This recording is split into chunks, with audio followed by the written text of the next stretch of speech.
अस्सलाम वालेकुम दोस्तों, कैसे हैं आप सब। मैं ज़ुबीना फयाज़ एक बार फिर आपके साथ। तो मैं शुरू कर रही हूँ असीर हिज्र बाय वहीबा फ़ातिमा पार्ट 5। आदिल घर के अंदर दाखिल हुआ तो रैना जो चिल्हानी पर बैठी उसका इंतज़ार कर रही थी, उसे इतनी ज़ख्मी हालत में लड़खड़ाते अंदर आता देख रैना ने शोर मचाना शुरू कर दिया।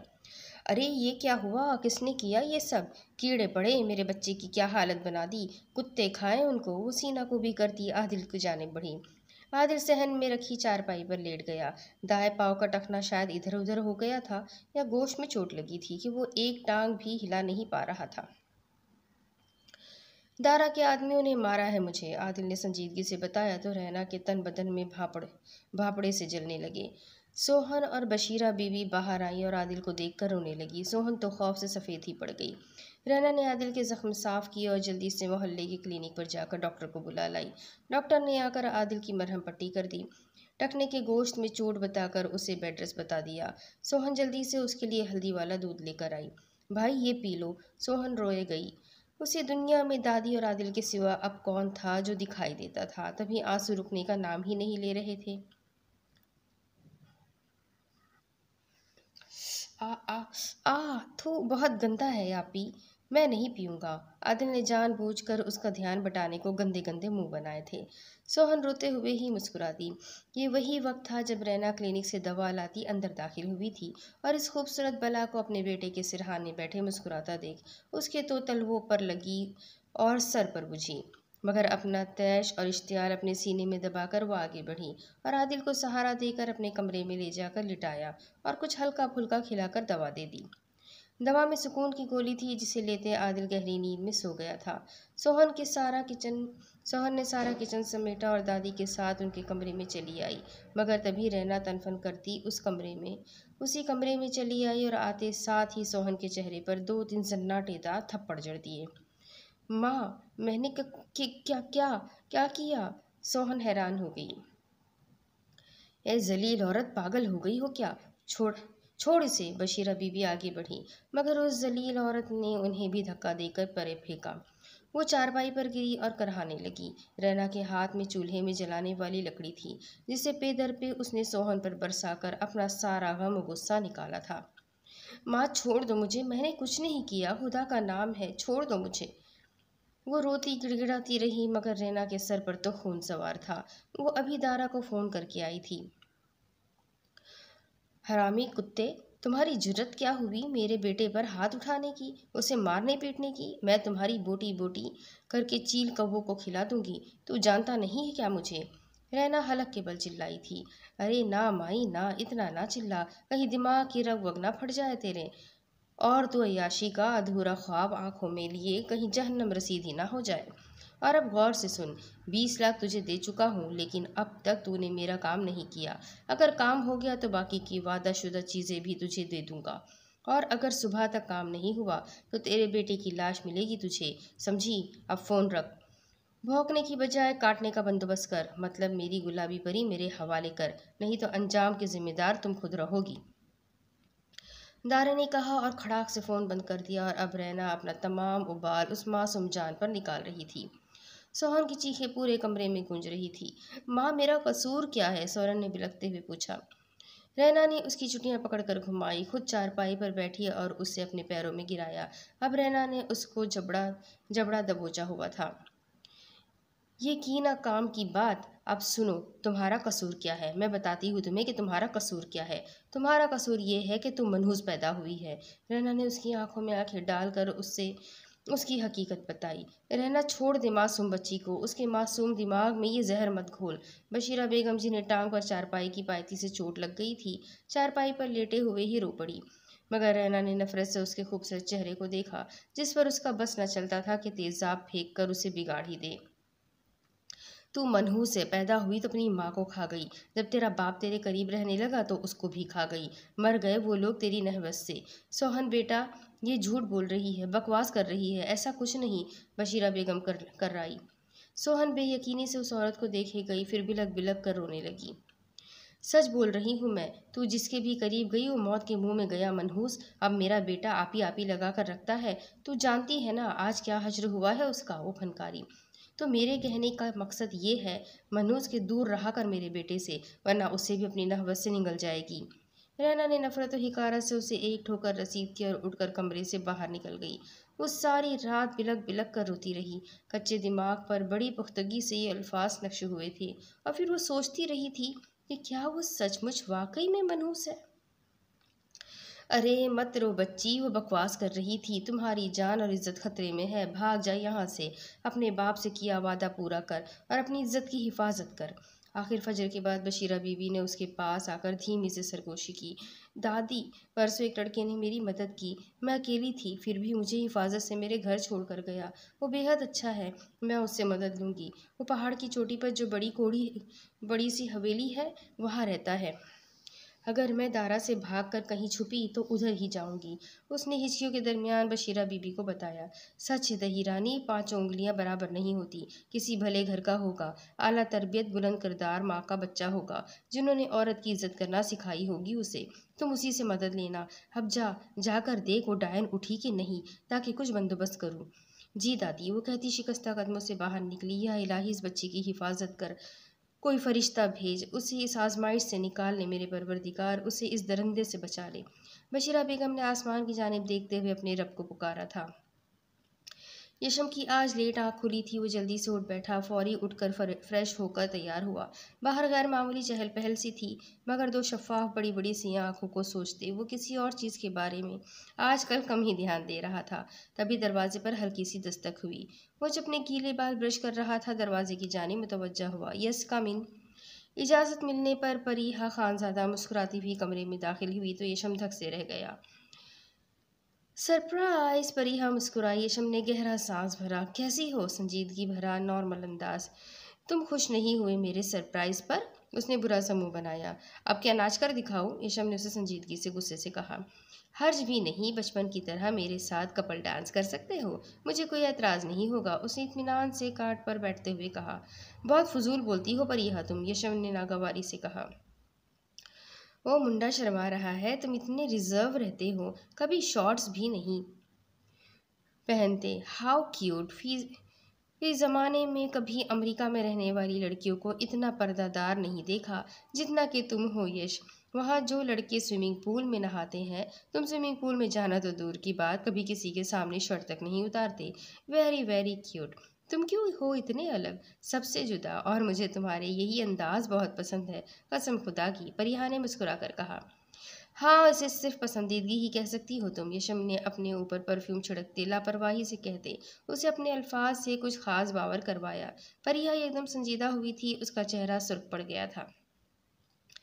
यश, ये सिर्फ पसंदीदगी नहीं है, मुझे ज़रूरी काम है परिहा। वो जो जुनून खैजी में कुछ बोलना चाहती थी, जब यशम ने फ़ौरन उसे टोका और तेज़ी से बाहर निकल गया। जो बात मुमकिन न हो उससे निगाहें चुराना ही बेहतर था। तभी यशम सुल्तान खानज़ादा ने उसकी बात मुकम्मल नहीं होने दी थी। वो ये बात कभी मुकम्मल होने देने वाला भी नहीं था। सुबह रैना फिर से क्लिनिक पर गई थी जब सोहन चुपके से आदिल के कमरे में दाखिल हुई। भाई, उसने पुकारा तो आदिल ने सुर्खनम आंखों से उसे देखा। वो चाहकर भी कुछ नहीं कर पा रहा था। सुबह बशीरा बेगम चुपके से उसके पास आई थी और उसे मनवान तमाम तफसील बता दी जो रात उस डायन ने सोहन के साथ किया था। आपी, मैं एक छोटा सा बैग लाया था, उसमें दादी से तुम्हारी सारी ज़रूरी चीज़ें रखवा दी है, वो पर्ची, खत, जेवर सब। मैंने दादी से कहा है वो तुम्हें वो बैग दे दे। इसमें पैसे भी हैं, माँ कहीं गई है, तुम जल्दी से यहाँ से निकल जाओ। लेकिन भाई, तुम्हें मेरी कसम आपी, बाबा से वादा किया था तुमने, याद नहीं? वो भड़क कर बोला। मुझे डर लगता है आदिल, मैं कैसे? तुम्हें ये करना ही होगा आपी। बाबा ने क्या कहा था? बुजदिली नहीं दिखानी।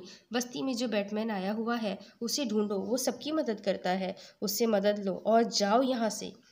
आदिल, मैं ये नहीं कर सकती, वो रोने लगी। बाबा से क्या किया वादा याद करो तो सब कुछ कर पाओगी। तुमने वादा किया था उनसे कि तुम हर हद पार करते हुए अपनी हिफाजत करोगी, आदिल ने उसे समझाया। मगर बदकिस्मती से बाहर से रहना की आवाज़ आई तो आदिल खामोश हो गया। सोहन जल्दी से कमरों के दरमियाना दरवाज़ों से दादी के कमरे में चली आई। सोहन, ओ सोहन, अरे मनहूस बाहर आ। रैना की आवाज़ पर वो दादी के कमरे से बाहर निकली। जाकर फिल्टर से पानी लेकर आ। रैना ने उसकी जानिब पुरस्रार मुस्कुराहट उछालते उसे हुक्म दिया। दादी और आदिल ने अंदर कमरों से उसे कुनखियों से देखा, मगर वो चुपचाप कूलर उठाकर घर से बाहर निकल गई।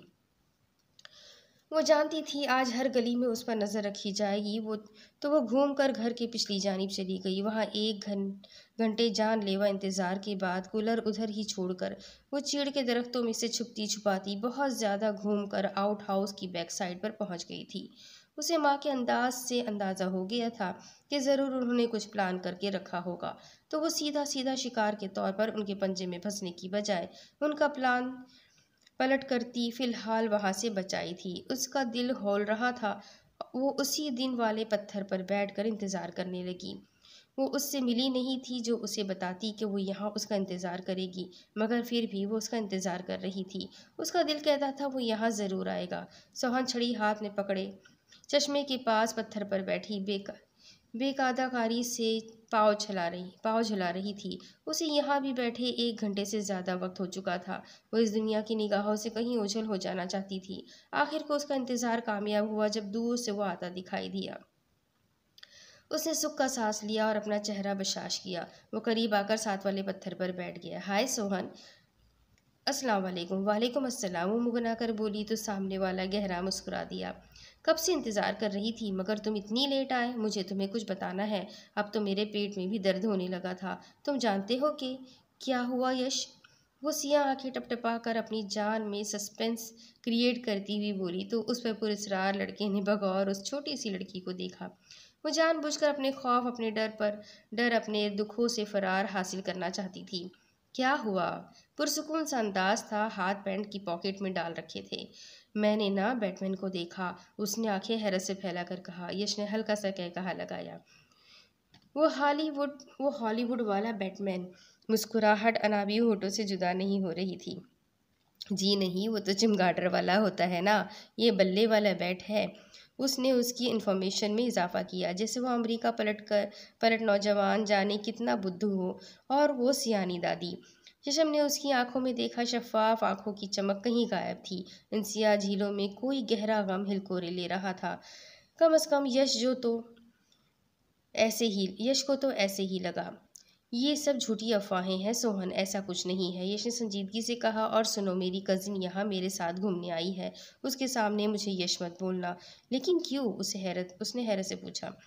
फिर कभी बताऊंगा, और हमेशा याद रखना, ये बात मैं इधर रहूं या ना रहूं, तुम हमेशा सिर्फ और सिर्फ मेरी फ्रेंड रहोगी, राइट? मैं तो किसी से पूरी बस्ती में बात भी नहीं करती थी यश। तुम जाने कैसे फ्रेंड बन गए, और अब मैं बस तुम्हारी ही फ्रेंड रहूंगी। वो खुद भी हैरतज़दा थी। यश का फ़ोन रिंग हुआ। फ़ोन पर डायन लिखा ब्लिंक हुआ। ओके, मैं चलता हूँ, कल आऊँगा। वो बोलकर उठने लगा, तब उसे सोहन के बाजू पर एक नील का निशान नजर आया और उसकी आंखों में खून उतर आया। सोहन ने उसकी निगाहों के ताक़ुब में अपने बाजू को देखा और उसे छुपाने की नाकाम सी कोशिश की, मगर सोहन को भी उसकी ब्राउन आंखों में कुछ जानी पहचानी सी हैबत सी देखकर अजीब सा लगा। ये क्या हुआ तुम्हारे बाजू पर सोहन? यशम उसके करीब आया था और बगौर उसे बेचैन निगाहों से सरतपा देखने लगा।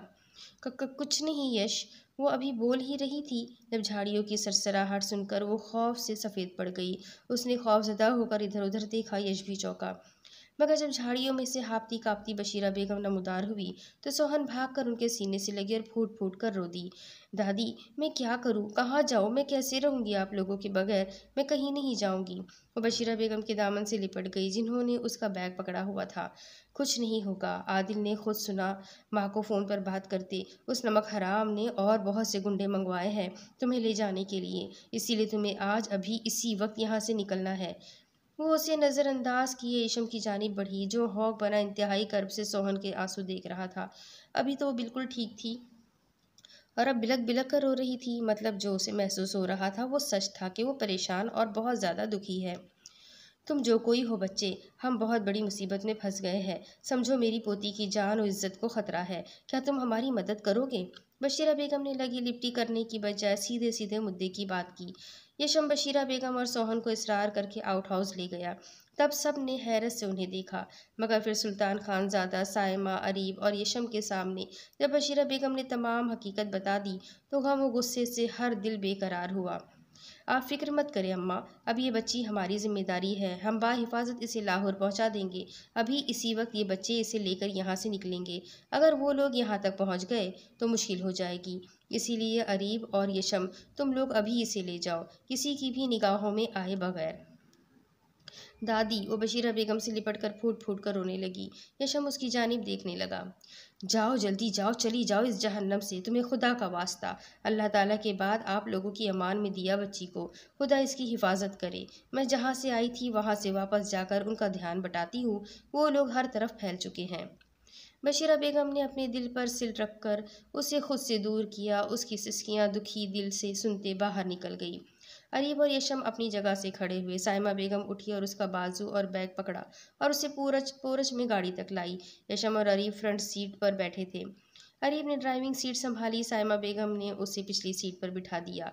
अल्लाह निगहबान। साइमा और सुल्तान खानजादा के इशारे पर अरीब ने तेज़ी से वो BMW वहाँ से निकाल ली थी।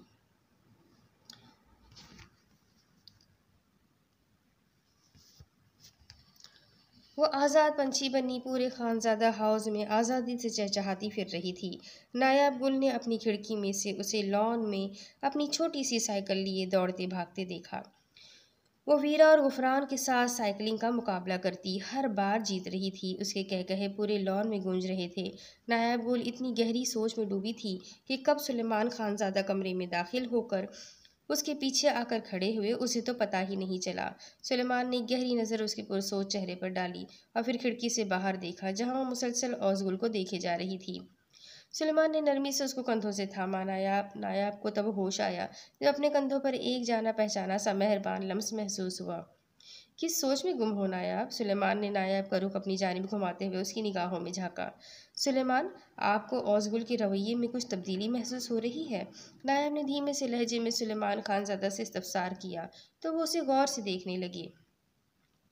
सुलेमान खानज़ादा ने नरमी से उसकी पेशानी पर अपने लब रखे। इन सालों में नायाब की मोहब्बत, उसकी तवज्जो, केयर, उसके एहसारों कुर्बानियों ने सुलेमान खानज़ादा को अपना गर्विदा बना लिया था। अब वो उनकी ज़िंदगी में उनके लिए इतनी ही ज़रूरी थी जितनी कि उनकी खुद की सांसें।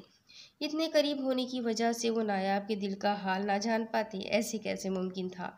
तुम्हें क्या लगता है नायाब गुल, मुझे कुछ नज़र नहीं आता? तुम्हें ऐसा क्यों लगा मैं अपने बेटे की जानिब से लाइल्म हूँ या उसके दिल का हाल नहीं जानता? उसकी रूह में लगी करहों से नावाकिफ़ हूँ मैं? सुलेमान खानज़ादा ने मबहम से लहजे में कहा तो नायाब गुल ने बेयकीनी से उनकी जानिब देखा। हाँ, मैं शुरू दिन से जानता हूँ कि वो तुमसे और औज़गुल से नफ़रत करता है। उसके दिल में शायद ये वहम है कि आयमा तुम दोनों की वजह से नहीं रही, क्योंकि आयमा उस दिन औज़गुल की वजह से घर से बाहर गई थी और कभी लौट कर वापस नहीं आई। वो हकीकत को समझ कर भी समझना नहीं चाहता। ये सब किस्मत में लिखा था या उसकी माँ की उतनी ही ज़िंदगी थी? उसका रवैया तुमसे बेतहाशा अजीब है। वो तुम्हें मुखातिब नहीं करता, वो तुमसे दूर हमेशा साइमा भाभी के पास रहा है। और इन सब बातों से अलग ये बात बेतहाशा तशवीशनाक है कि उसकी मौजूदगी में औज़गुल बहुत डरी सहमी रहती है। बचपन से लेकर अब तक औज़गुल को अचानक कोई ना कोई चोट लग जाना या उसका बेतहाशा खौफज़दा हो जाना, इन सब की कड़ियाँ कहीं ना कहीं अरीब सुलेमान खानज़ादा से ही मिलती है। मैं हर बात जानता हूँ, मुझे मालूम है। और यश ने उसे हर तरह से समझाने की कोशिश भी अंजाम दी है। समझो मुझे, मैंने कोशिश की है, मगर वो हमारे सामने यूँ बन जाता है जैसे कोई बात ही नहीं, मगर हमारे इधर उधर होते ही फिर से अपने खौल में सिमट जाता है। उस लड़के ने मुझे बेबस कर दिया है। सुलेमान खानज़ादा ने इंतहाई दुख से नायाब को बताया। उनके कंधे झुके तो नायाब तड़प गई। आप ऐसे मत कहें, वो मेरा बेटा है। 10 साल हो गए, मैंने उसे खुद से मानूस करने की बहुत कोशिश की, आगे भी कोशिश जारी ही रखूंगी। वो ठीक हो जाएगा। खबरदार, आपने मेरे बेटे के बारे में कुछ भी उल्टा सीधा कहा तो। नायाब ने भर्राई आवाज़ में सुलेमान से कहा तो मुस्कुरा दिए, मगर आंखों में नमी थी। इसकी ज़रूरत पेश नहीं आएगी। वो क्यों? नायाब ने सहम कर पूछा। वो और यश ट्रेनिंग के लिए जाएंगे, जाने कितने सालों बाद लौटे। तब तक अल्लाह ताला ने चाहा तो अपनी फैमिली से दूर रहकर वो खुद ही ठीक हो जाएगा। अगर नहीं तो तब तक औज़गुल बड़ी हो जाएगी, हम उसकी किसी अच्छे घराने में शादी कर देंगे। वो अरीब की निगाहों से ओझल हो जाएगी तो मसला खुद ब खुद हल हो जाएगा। सुलेमान खानज़ादा ने उसे अपने करीब किया तो नायाब ने अपना सर उनके सीने पर रखकर सुकून से आंखें मूंद ली। अल्लाह ताला हमारी बच्चियों के नसीब अच्छे करे। नायाब ने आहिस्तगी से दुआ मांगी। आमीन, सुलेमान ने कहते उसका नाजुक वजूद खुद में समेट लिया। दूसरी तरफ गाड़ी अब्दाबाद से निकलकर मर्री से होते हुए अब तेजी से इस्लामाबाद की सड़कों पर दौड़ रही थी।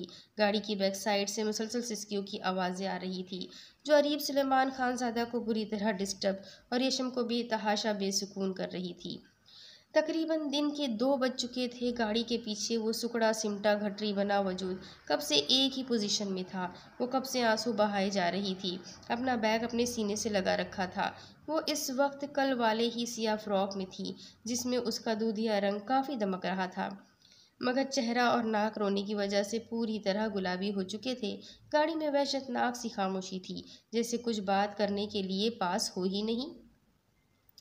खाना खाने के लिए रुकना है? आखिर गाड़ी की वहशतनाक खामोशी को तोड़ने के लिए अरीब ने ही यश से पूछा, जो माथे पर बल डाले इंतहाई बिगड़े मूड के साथ गाड़ी से बाहर के मनाजिर देखने में मसरूफ था। हंकारा सा भर कर हाँ में जवाब देकर यशम सुल्तान खानज़ादा ने जैसे उस पर एहसान किया। रास्ते में लोग वर्षा ही पड़ता था। तभी वहाँ के मशहूर होटल के सामने अरीब ने गाड़ी रोक दी। वो अब यशम की जानिब मुतवज्जा हुआ था और जानबूझकर उसे इंग्लिश में कहा था कि पीछे बैठी हस्ती को उसके नादिर ख्यालात समझ में ना आए। Your so-called friend is crying and making us suspicious in the eyes of others. If we don't get in trouble, tell her to stop crying and stay normal. Areeb दांत पीस कर कहता जानबूझकर गाड़ी से पहले ही नीचे उतर गया। यशम ने गहरा सांस भरा और जरा सा पीछे मुड़कर उसकी जानिब मुतवज्जा हुआ। सोहन, यशम ने उसे नरमी से पुकारा तो उसने घुटनों से सर निकाल कर उसकी जानिब देखा। तुम चाहती हो तुम्हारी वजह से तुम्हारा फ्रेंड किसी मुसीबत में पड़ जाए? यशम जानता था वो ये बोलकर उसे हर्ट ना कर दे, मगर वो अरीब सुलेमान खानज़ादा को भी जानता था। अब अगर उसने सोहन को खामोश नहीं करवाया तो उस बेहिस से कुछ बईद नहीं था। यश और सोहन को उठाकर उन्हें गाड़ी से बाहर ही फेंक देता। सोहन ने जल्दी से नफ़ी में सर हिलाया था। नहीं, बिल्कुल नहीं, वो नफ़ी में सर हिलाने लगी। तो फिर रोना बंद करो। देखो लोग क्या कहेंगे। अगर आगे मोटरवे पर पुलिस होती है तो वो लोग ये ना समझे कि हम तुम्हें ज़बरदस्ती कहीं ले जा रहे हैं या खुदा न खास्ता कोई नुकसान पहुंचाना चाहते हैं। तो तुम चुप कर जाओ प्लीज़, रोना बंद करो। यशम ने आजिज़ आकर उससे दरख्वास्त की। उसने जल्दी से अपनी हथेली से पुश्त से अपने गाल रगड़े। अब उसे शर्मिंदगी होने लगी थी। रैना का कहा गया लफ्ज़ दिमाग में गूंजने लगा, मनहूस मनहूस। सोहन ने अपने ख्यालात से पीछा छुड़ाने को अपना सर झटका, मगर कहीं उसकी वजह से इन भले लोगों को ना कोई नुकसान पहुंच जाए। नहीं रोऊंगी मैं, लेकिन हम कहाँ हैं? यहाँ रुके क्यों है? वो लोग पीछे ना आ रहे हो? उसने हड़बड़ाकर कहा, वो जिसने अब इर्द गिर्द के माहौल पर नज़र दौड़ाई थी। शऊर उजागर होने के बाद गाड़ी को साकित और जामिद एक जगह खड़े देख खौफ से फिर सफ़ेद पड़ने लगी। यशम बगौर उसके एक एक तासुर को आबजोर कर रहा था। कुछ नहीं होगा सोहन, कोई नहीं आएगा, हम बहुत दूर निकल आए हैं। देखो तुम जितना इस बारे में सोचोगी उतना ही खौफजदा हो जाओगी और इतना ही रोना आएगा, इसलिए कुछ भी मत सोचो। और देखो बाहर कितनी रौनक है, कितनी खूबसूरती है। यहाँ खाना खाने रुके हैं। अब मुझे बताओ तुम्हें भूख लगी होगी, क्या खाओगी? यशम ने उसका ध्यान बटाने को उसे समझाया तो सोहन ने भी अब बाहर देखा। वो बेचैन सी थी। तुम्हें फ्रेश होना है? यशम ने समझते हुए समझदारी से एक बापर्दा बात पूछी तो उसने सर इस बात में हिला दिया। चलो आओ मेरे साथ, मुझे डर लगता है। वो खौफजदा हुई। कुछ नहीं होगा, चलो। शाबाश, यशम ने उसे पुचकारा। वो बैग समेत नीचे उतरने लगी। अब उसकी बेवकूफ़ी और सादगी पर यशम खिलकर मुस्कुराया। अरे बर्फ़ी, इस बैग को साथ क्यों ला रही हो? इधर गाड़ी में ही रख दो। वो गायब दिमागी के आलम में थी जो गौर ही नहीं कर पाई कि यशम ने उसे क्या पुकारा। यश, इसमें अशरफ बाबा के पते की पर्ची है। अगर कहीं गुम हो गई तो मैं क्या करूँगी, कहाँ जाऊँगी? इसलिए मैं इस बैग को कहीं नहीं रख सकती। उसने रूहानी होते अपनी मजबूरी बताई तो यशम लब भीज कर रह गया। वो खुद को किस कदर इनसिक्योर महसूस कर रही थी। उसे अब अंदाज़ा हुआ। वो गाड़ी से नीचे उतरी। यशम उसे होटल के उस एरिया में लेकर गया जहाँ कम भीड़ भाड़ थी। सबसे पहले अपना चेहरा वॉश करना। रो रो कर आंखें सजा ली है तुमने। ये बैग मुझे दे दो, मैं इसे हिफाजत से रखूंगा और मैं इधर ही हूँ। बिल्कुल बेफिक्र हो जाओ और अब बिल्कुल भी नहीं डरना, यश ने कहा। वो सर हिलाती लेडीज़ वॉशरूम्स की जानिब चली गई। यशम ने गहरा सांस भरा। कुछ ही देर में वो अपने दुपट्टे से अपना चेहरा थपथपाती बाहर निकली। That's like a good girl, Yasham मुस्कुराया। खाना गाड़ी में खाओगी या अंदर फैमिली हॉल में बैठकर, यशम ने पूछा तो वो लोगों के सामने बैठकर खाना खाने का नाम सुनकर ही घबरा गई। गाड़ी में, फौरी जवाब आया। यशम जानता था वो कभी भी अजनबियों के बीच बैठकर सुकून से कुछ नहीं खा पाएगी, खासकर इस सिचुएशन में। तभी पूछ लिया और जवाब भी तौके के एन मुताबिक ही मिल गया। चलो फिर। यशम उसे लिए फिर से गाड़ी की जानिब आया और उसे गाड़ी में बिठा दिया।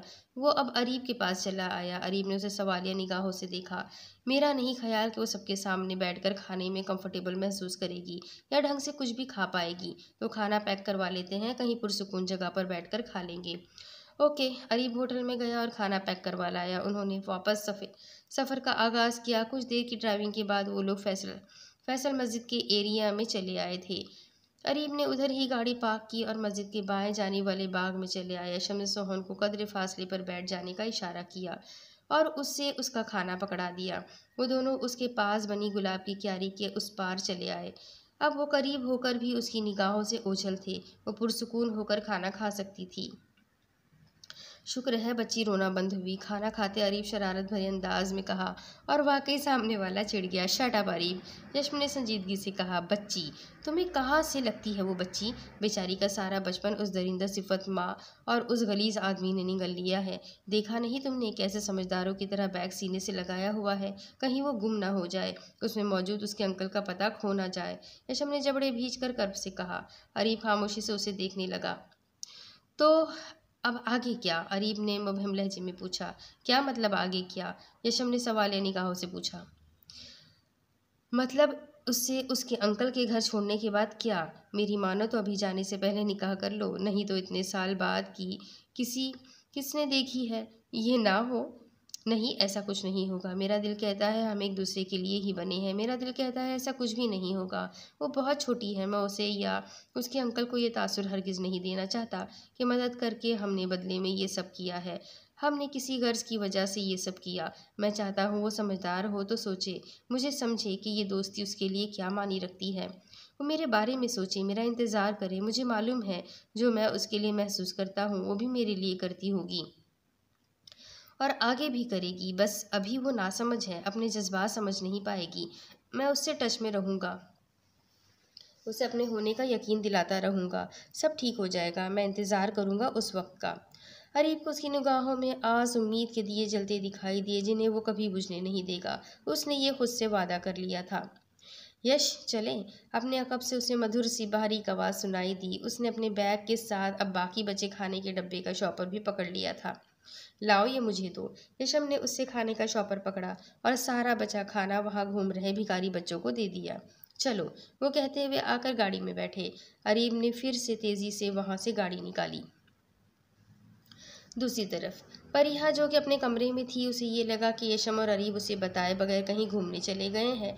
तब वो अपनी दानिस्त में उनके पीछे निकली थी, मगर सारा एरिया घूम फिर कर देख लिया, हर उस जगह जहां उनके होने के चांसेस थे, मगर वो कहीं नहीं दिखे। तो वो हैरान सी वापस लौट आई, फिर नाराज़गी से अपने कमरे में चली गई। मगर दोपहर तक उसे उनकी मौजूदगी के एहसास नहीं हुआ। तो आखिर वो उकता कर साइमा बेगम के कमरे में आई। साइमा बेगम ज़ोहर की नमाज के बाद थोड़ा सा आराम करने की तैयारी में थी। मामी जान, यश और अरीब किधर है? उसने डायरेक्ट मुद्दे की बात की। बेटा वो तो लाहौर गए हुए हैं। लाहौर? मगर क्यों? उसे हैरत का झटका लगा। बेटा एक इमरजेंसी आन पड़ी थी। यहाँ एक यतीम बच्ची के ऊपर बहुत मजालिम ढाए जा रहे थे। वो बहुत बड़ी मुसीबत में थी। साइमा बेगम ने उसे तफसील से सारी बात बताई।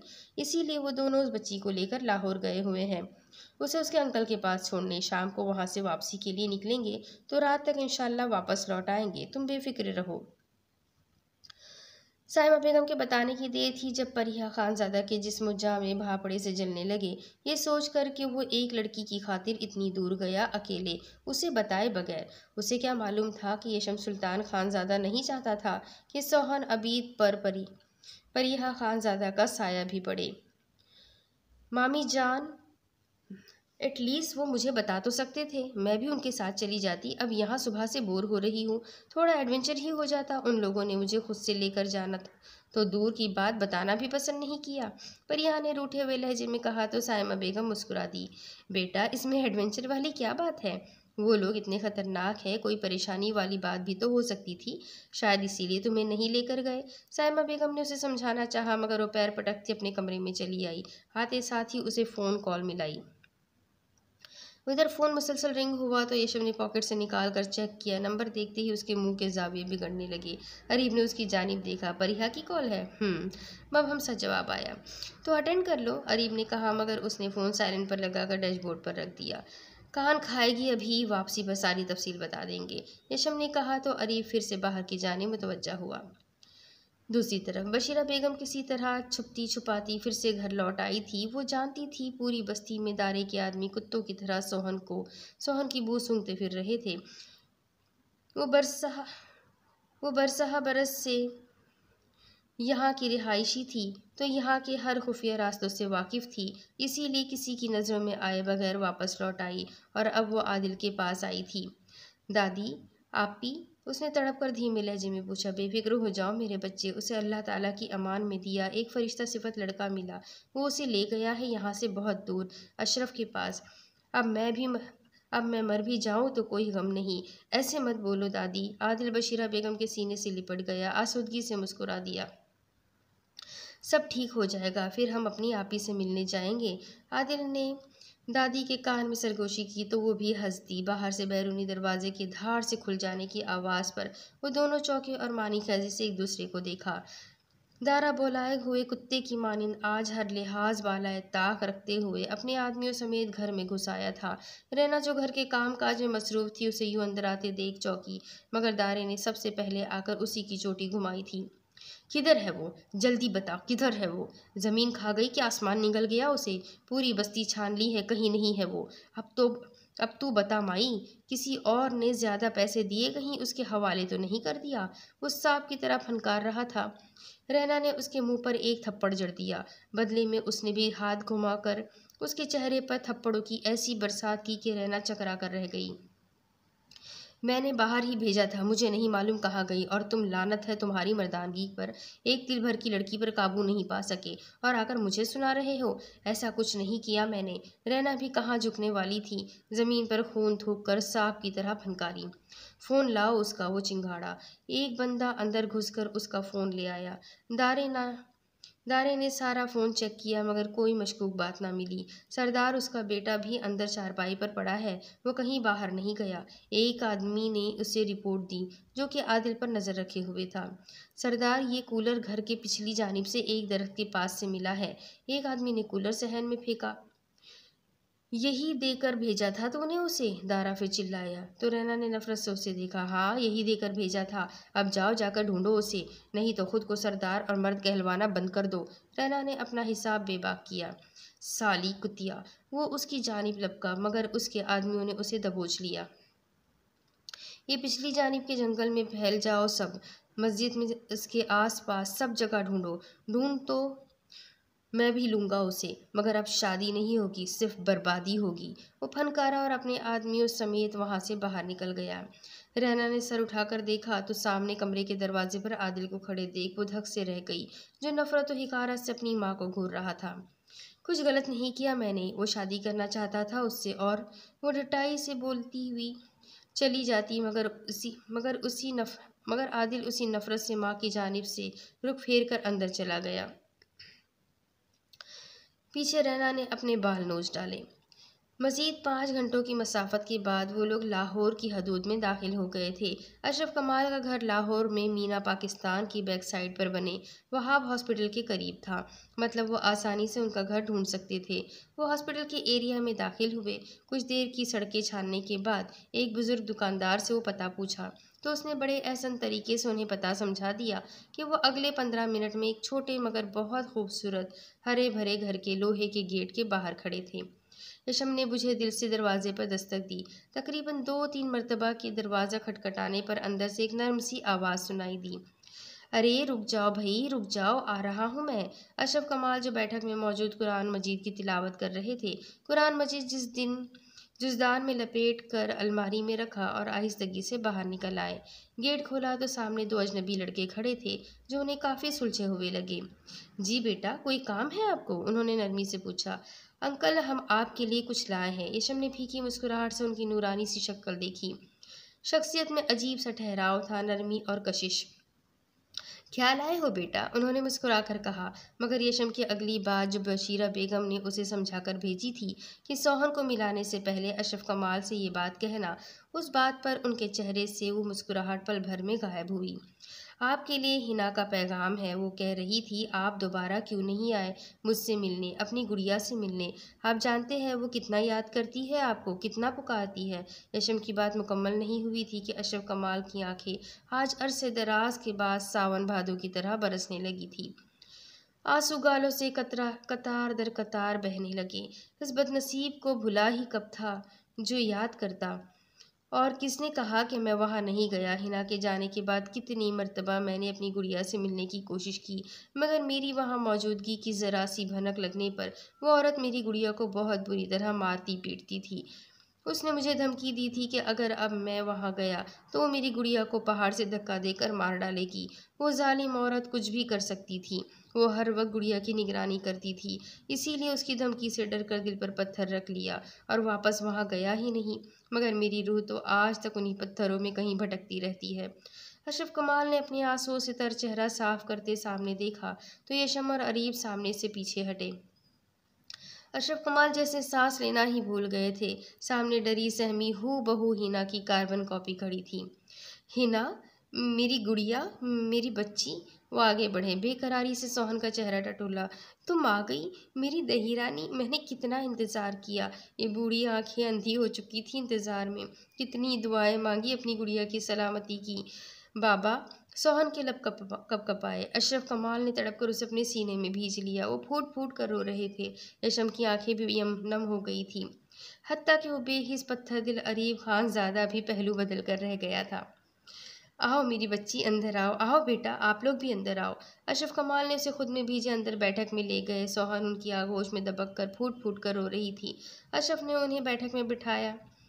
यशम ने उन्हें लफ्ज़ ब लफ्ज़ तमाम सूरत हाल से आगाह कर दिया। सोहन ने कांपते हाथों से अपने बैग से अपने बाबा का ख़त निकाल कर उन्हें थमाया तो अशरफ कमाल ने लरसते हाथों से उसे खोला। अस्सलामुअलैकुम अशरफ भा, मैं आपका गुनहगार, ख़ताकार, सियाहकार, हो सके तो मुझे माफ़ कर दीजिएगा।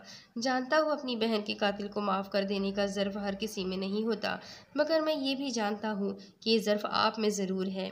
हाँ, ये सच है। हिना की मौत वो एक्सीडेंट नहीं था, मेरी और रैना की सोची समझी साजिश थी। और अब ऐसा वक्त आ गया है कि सब सूद समेत मुझे वापस लौटाया जा रहा है। अपना किया भुगत रहा हूँ। जानता हूँ वो औरत मुझे ज़्यादा दिन जिंदा नहीं रहने देगी। जब अपनी बेटी पर आई तो पता चला किसी की बहन को कैसे बर्बाद किया मैंने। अपने गुनाहों की एड़ियाँ रगड़ रगड़ कर माफ़िया मांग रहा हूँ। हो सके तो आप भी मुझे माफ़ कर देना। कुछ तो आखिरत में गुनाह माफ़ हो। मेरी गुड़िया का ख्याल रखना। जानता हूँ आपसे ज़्यादा इसका ख्याल और कोई नहीं रख सकता। कितना कमज़र्फ़ हूँ मैं, और मतलबी भी है ना। आखिरी वक्त में भी अपनी गुड़िया की वजह से राब्ता किया। क्या करता, आपको मुंह दिखाने के काबिल नहीं था। मैं वो बदनसीब और बदबख्त हूँ जो अपनी ज़िंदगी में अपने किसी भी रिश्ते का कोई फ़र्ज़ अदा नहीं कर पाया। अपनी मासूम बेटी की हर जिम्मेदारी भी आपके नातवा कंधों पर ही डाल रहा हूँ। इसीलिए बेफिक्र होकर जा रहा हूँ, एक मर्तबा फिर माफ़ी का तलबगार, एक बदनसीब शौहर और बाप अबीद। अशरफ कमाल के आंसू उनकी सियाह दाढ़ी भिगो रहे थे। उन्होंने फिर से सोहन को अपने सीने में भींच लिया। एक मर्तबा फिर हिना का गम ताज़ा हुआ था, एक मर्तबा फिर तमाम जख्म हरे हो गए थे।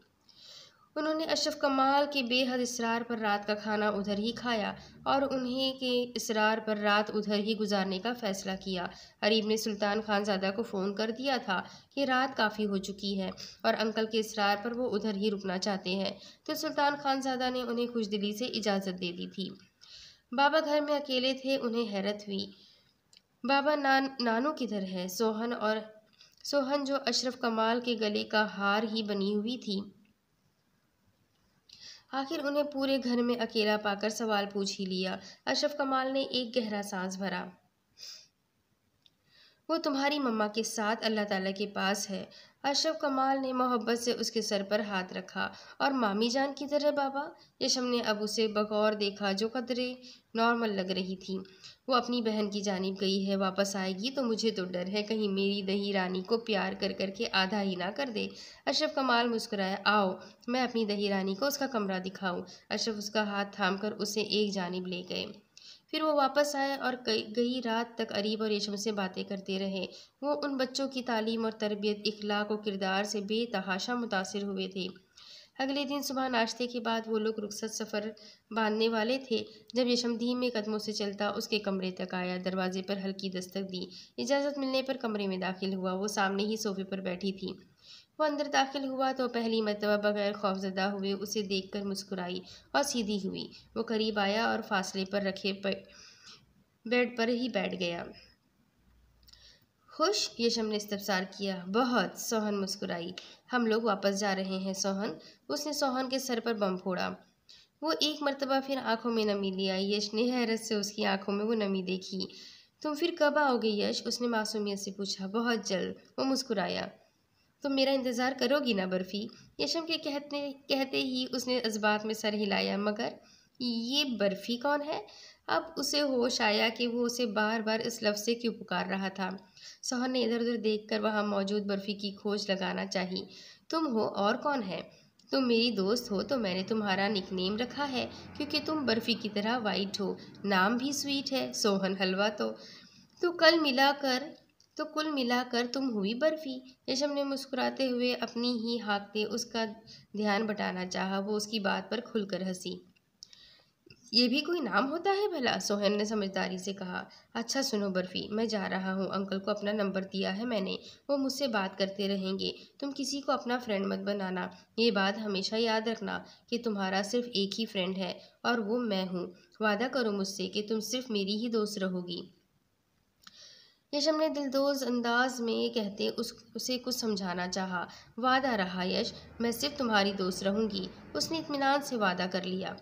यशम ने एक आखिरी नज़र उसके मासूम चेहरे पर डाली। अलविदा दोस्त, यशम ने नम आँखों से कहा और उसकी जानिब अपना हाथ बढ़ाया जो कि उसने बिला झिझक थाम लिया था। अल्लाह ने गहबान, सोहन ने आजर्दगी से कहा। अशरफ जो उसे बुलाने आए थे कब से दरवाजे पर खड़े यशम सुल्तान खानज़ादा के अल्फाज पर गौर कर रहे थे। वो एक झटके से बाहर निकला। अशरफ कमाल उन्हें बाहर तक छोड़ने आए। अशरफ कमाल ने उसकी सुर्ख नम आंखें गौर से देखी। अरीब ड्राइविंग सीट संभाल चुका था तब वो धीमे से चलता अशरफ कमाल के सामने आया और उनके हाथ थामे। बाबा, आपको भरोसा है ना मुझ पर? यशम ने मबहम अल्फाज में पूछा। बेटा, जिस तरह तुमने मेरी गुड़िया को सही सलामत हिफाजत से मुझ तक पहुँचाया, तुम्हारे इस अमल ने मुझे ख़रीद लिया है और अब दुनिया में तुम ही तो वो शख्स हो जिस पर मैं भरोसा कर सकता हूँ। अशरफ कमाल ने आसूदगी से मुस्कुराते हुए कहा। तो फिर बाबा, उसका ख्याल मेरी अमानत समझ कर रखिएगा। मैं सिर्फ उसके लिए लौट कर आऊँगा, ये मेरा वादा है। वो सिर्फ यशम सुल्तान खानज़ादा की अमानत है, वो सिर्फ मेरी है। इसीलिए मेरा इंतज़ार कीजिएगा। बाबा मुझसे वादा करे, आप मेरा इंतज़ार करेंगे। यशम ने बेकरारी से कहा तो वो गहरा मुस्कुरा दिए, उसे सीने में भीजा और उसके माथे पर प्यार किया। मेरा वादा है बेटा, मैं इंतज़ार करूँगा तुम्हारा, जल्द लौट कर आना। अशरफ ने उसका हाथ मजबूती से थामा तो उसके बेकरार दिल को करार मिला। सोहन दरवाजे तक आई और नम आंखों से उसे हाथ से बाय बाय किया। यशम ने मुस्कुराकर उसे बाय किया और अशरफ कमाल से अलविदा लेकर गाड़ी में बैठ गया। अरीब ने फौरन वहां से गाड़ी निकाली। गाड़ी धूल उड़ाती उनकी निगाहों से ओझल हो गई।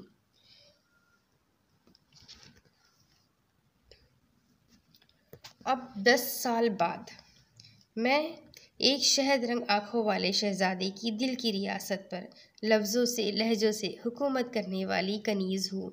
ये ऐसा हुनर है जो दिल पे एक दफ़ा हुक्मरान हो जाए फिर उसकी बादशाही सल्तनत कल्ब पर सदा रहती है, और मैं उस सल्तनत की इकलौती हुक्मरान होने पर हमेशा खुशबख्त कहलाई जाऊंगी।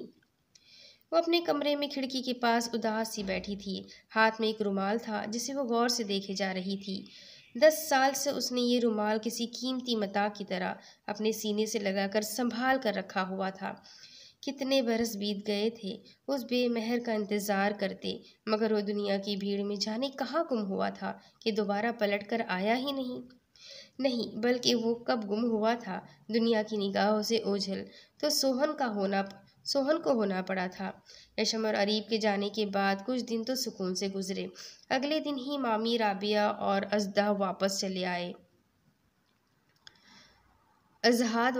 आए। अजहाद उसकी मामी राबिया बेगम का भतीजा था। बे औलाद होने की वजह से यतीम हो जाने पर राबिया ने उसे गोद लिया था। तब अशरफ कमाल और राबिया ने उसकी परवरिश की जिम्मेदारी ली थी। वो सोहन से 5 साल बड़ा था। वो लोग राबिया बेगम की बहन के पास जहलम गए हुए थे। राबिया की बहन का शौहर चूँकि आर्मी में था, तो अजहाद का दाखिला उन्होंने जहलम मिलिट्री कॉलेज में करवा दिया था। अब आगे उसे उधर ही हॉस्टल में रहकर अपनी तालीम और ट्रेनिंग मुकम्मल करनी थी। अशरफ कमाल ने बिल्कुल ठीक कहा था। जब राबिया बेगम घर वापस आई और सोहन की आमद का पता चला तो उनके तो पैर ही ज़मीन पर ना टिकते थे। राबिया ने उस पर खूब ममता लुटाई। अजहाद भी उस छोटी सी गुलाबी गुड़िया के इर्द गिर्द ही चक्कर काटने लगा। सोहन इतनी मोहब्बतें हासिल करके बेतहाशा खुश थी, मगर ये खुशी ज़्यादा दिन बरकरार ना रह पाई। जब अशरफ कमाल को एबटाबाद के दोस्तों से मालूम पड़ा कि वहाँ का मशहूर गुंडा दारा, जिसका ताल्लुक अफ़गानिस्तान के दहशतगर्दों से है, वो एबटाबाद में अशरफ कमाल के मुतालिक मालूमात इकट्ठी करता फिर रहा है। हालांकि अशरफ का फ़ोन नंबर तक हासिल कर लिया है। फिर क्या था, अशरफ कमाल ने इस गुंडे के अपने घर आकर तबाही और बर्बादी मचाने का इंतज़ार नहीं किया। वो कमज़ोर थे, उस जलील आदमी का मुकाबला नहीं कर सकते थे। अजहाद भी अभी सिर्फ 17 साल का था। वो हल्काव ज़दा कुत्ते की तरह बोलाया फिर रहा था, किसी को भी काट सकता था। तभी अशरफ को अपनी फैमिली समेत लाहौर से रूपोश होना पड़ा। अशरफ कमाल ने किसी को कानो कान खबर ना होने दी वो लोग कहाँ जाने वाले हैं। रातों रात वो फैमिली को लेकर पंजाब के शहर खारिया में शिफ्ट हो गए।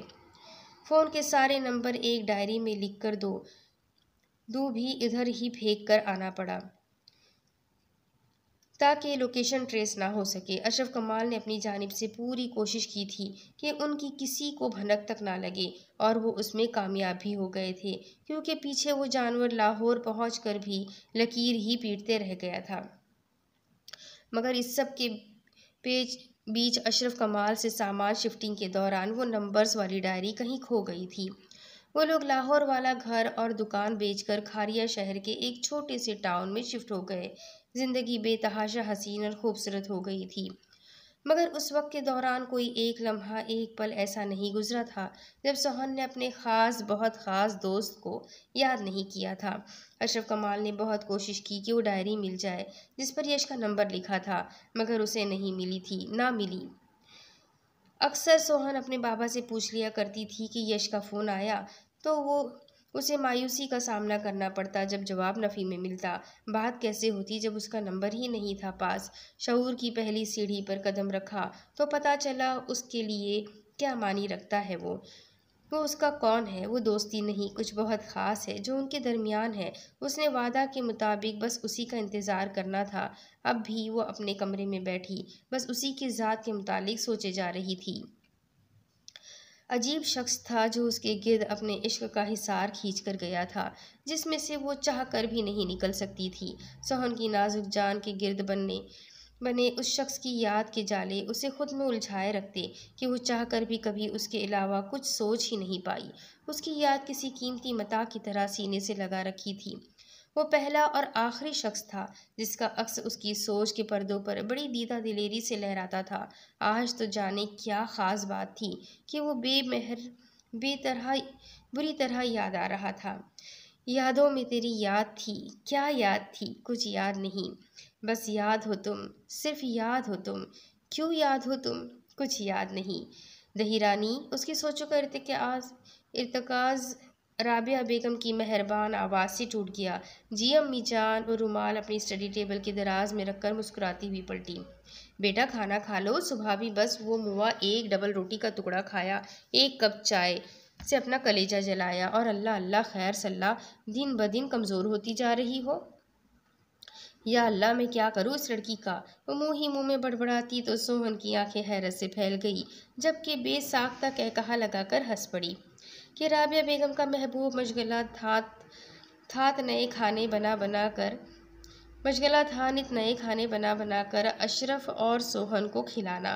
कपड़ों और बर्तनों के लिए घर में एक मुलाजमा रखी हुई थी, जबकि सोहन जोर ज़बरदस्ती बस सफाई में उनका हाथ बटा देती थी।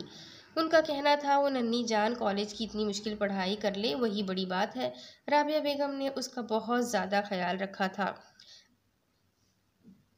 अशरफ कमाल और राबिया बेगम ने उसे माँ बाप की कमी महसूस न होने दी थी। वो हर दर्द भूल गई थी। उफ, ओ अम्मी जान, मैं खा खाकर पहलवान भी बन गई ना, तो भी आपको कमज़ोरी लगूंगी। वो उठकर उनके साथ किचन में चली आई, जहाँ अशरफ कमाल बैठे अखबार में सर दिए बैठे हुए थे। वो जाकर उनके पहलू में बैठ गई। अम्मी, आज बड़ी खुशबू से घर महका हुआ है, रौनक सी लग रही है, कोई ख़ास बात है क्या?